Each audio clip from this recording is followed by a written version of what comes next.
je voulais juste te glisser la réponse, sachant que à midi on se quitte. Pour toi, c'est plus facile de se changer soi-même profondément ou de changer le monde autour de nous?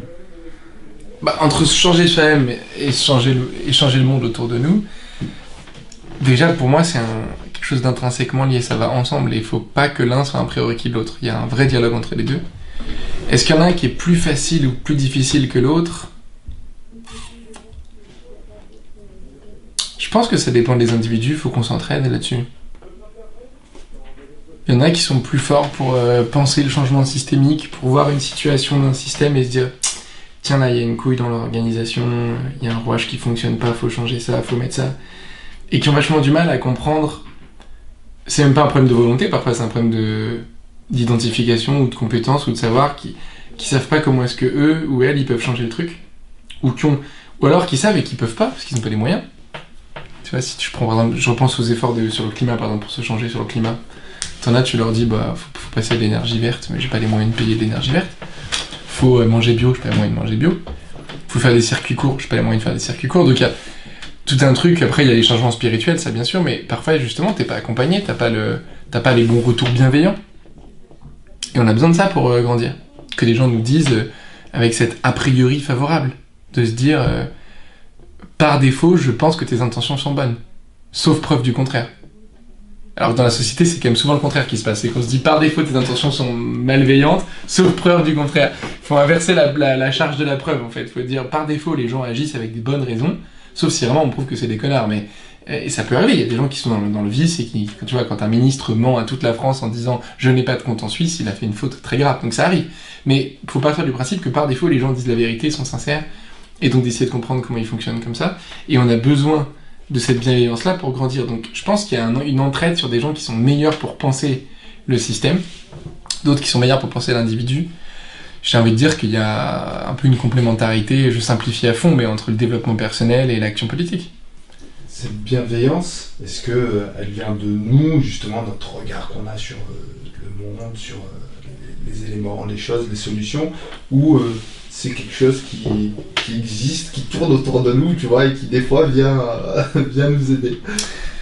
Ah, moi je crois beaucoup plus qu'elle vient de nous. Je pense qu'il ne faut pas confondre la bienveillance et la bénédiction. Il y a un truc, dans toute dimension spirituelle, qu'elle soit croyante en un dieu ou non croyante en un dieu, notamment par la méditation, les mantras bouddhiques, etc. Il y a de fait une foi en la bénédiction, c'est-à-dire soit parce qu'en fait on est capable de s'ouvrir à ce qu'on reçoit de positif, soit parce qu'en fait on reçoit quelque chose d'un peu métaphysique comme ça autour de nous. Mais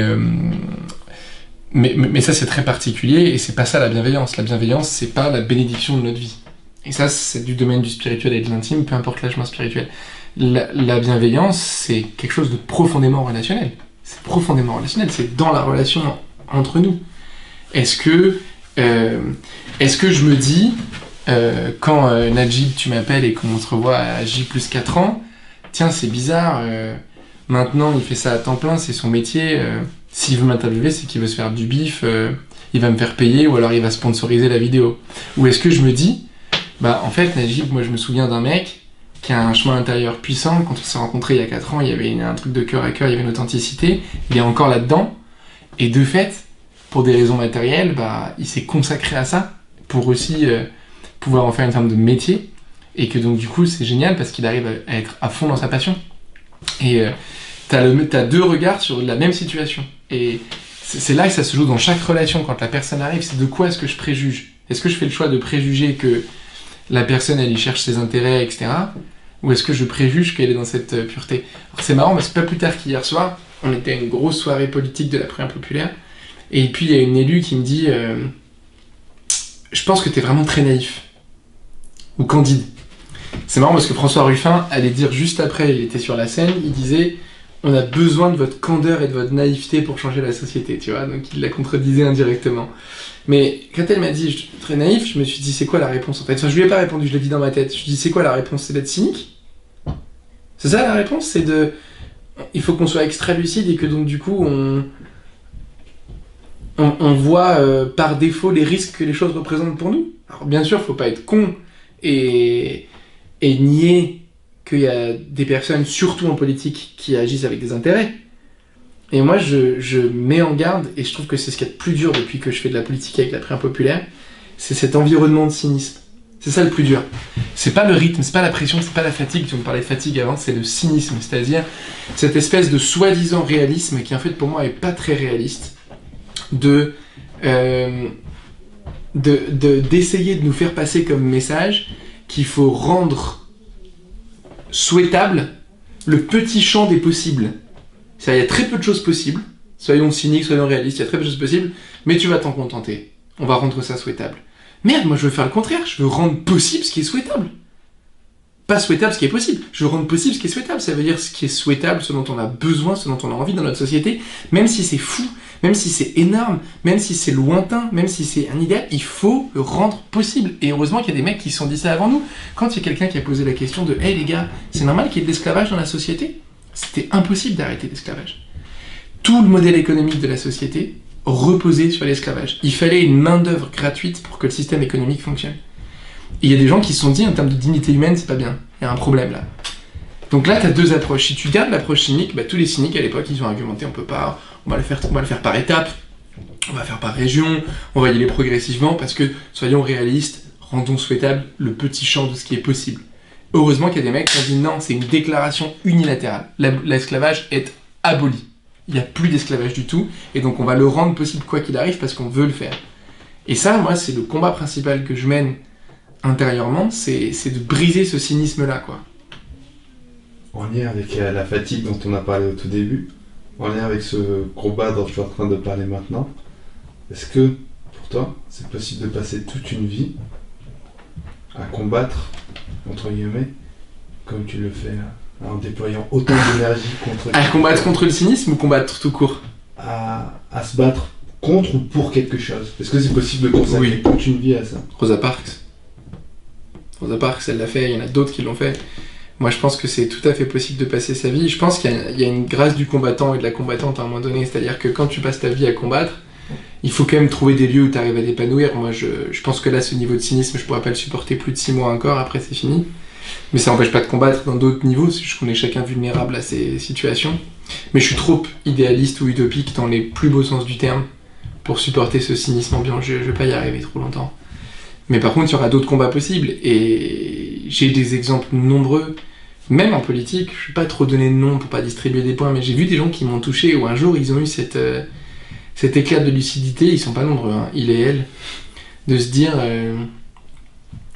en fait maintenant je vais y aller, je vais prendre des coups, mais je suis serein, je suis serein, je sais pourquoi je le fais, et je sais où je vais épuiser ma joie. Ma joie elle vient pas de mon travail et de mon métier, ça c'est que le lieu où je me dépense, c'est le lieu où je me donne. Tu dis passer sa vie. Les Anglais, pour passer son temps, ils disent spend, donc dépenser. Dépenser ma vie. Donc je dépense ma vie, c'est là où je donne, où je vide, et donc il faut qu'il y ait un lieu où je me recharge. Et ce lieu où je me recharge, c'est pas le lieu où je donne, c'est un autre. Ça demande une très grande lucidité sur soi. D'où toujours l'intérêt du lien entre le développement personnel et l'action politique. Toujours. Parce que si t'as pas cette lucidité, tu sais pas où il y a ta source d'énergie.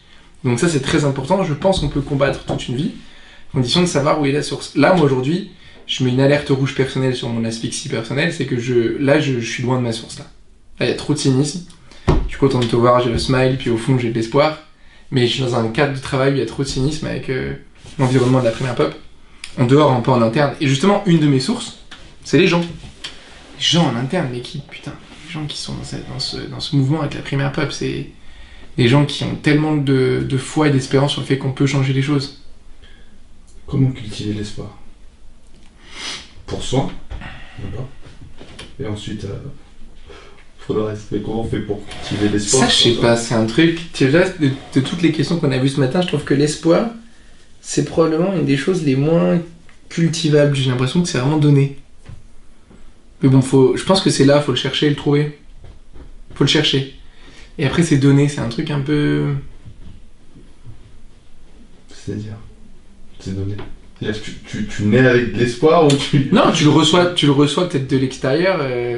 C'est pas que tu nais avec de l'espoir, c'est que c'est pas quelque chose sur lequel ta volonté a beaucoup de prise. C'est plus au contraire un lâcher prise. L'espoir. C'est comme je trouve l'amour ou la confiance. C'est pas des choses qui se décrètent avec volonté. L'amour, la confiance, l'espoir. Je trouve pas, en tout cas pour les trois là. Par contre, tout ce qu'on a évoqué avant, ça se décrète. C'est un effort. Le courage, la lucidité, la persévérance, trouver la source de sa joie pour compenser là où on se donne, la bienveillance. La bienveillance, ça se décrète. Mais l'espérance, ça se décrète pas. Ça se reçoit, donc il faut chercher où c'est quelque part dans son intériorité. De toute façon, notre monde intérieur, c'est un truc énorme. Hein. Tu peux passer longtemps à voyager là-dedans. Donc tu vas chercher, il y a l'espoir quelque part. Il y a l'espoir quelque part.